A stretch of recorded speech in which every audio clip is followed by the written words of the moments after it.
America రష్యాకి పూర్తి మద్దతును America ఇజ్రాయెల్కి పూర్తి మద్దతును ప్రకటించింది. ఏదైతే పబ్లిక్ ప్రాసిక్యూటర్లు రష్యా అధ్యక్షుడు పుతిన్ని ఉగ్రవాద నాయకుడైనటువంటి యెహియా సిన్వర్తో సమానంగా చూస్తూ అరెస్టు వారెంట్లు ఇద్దరికి ఇప్పించేందుకు ప్రయత్నిస్తున్నామని ప్రకటించినటువంటి సందర్భంలో అదే జరిగితే ఇంటర్నేషనల్ క్రిమినల్ కోర్ట్ ఆఫ్ జస్టిస్ని జడ్జిలని ఆ ప్రాసిక్యూటర్ని సమన్ చేస్తామని ప్రకటించింది అమెరికా.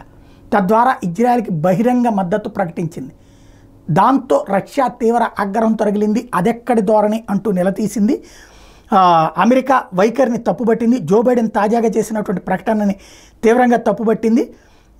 ఐసీసీ ప్రాసిక్యూటర్లకి మద్దతు ఇవ్వాలి, అట్లాగే ఐసీసీకి మద్దతు ఇవ్వాలి అన్నటువంటి పాయింట్ ప్రధానంగా ప్రొజెక్ట్ చేసింది. అయితే రష్యా అధ్యక్షుడికి కూడా international criminal court arrest warrant ఇచ్చింది. మరి రష్యా దానికి అంగీకరించిందా అంటే మనకొక న్యాయం పరాయోడికి ఒక న్యాయం కావాలన్నమాట.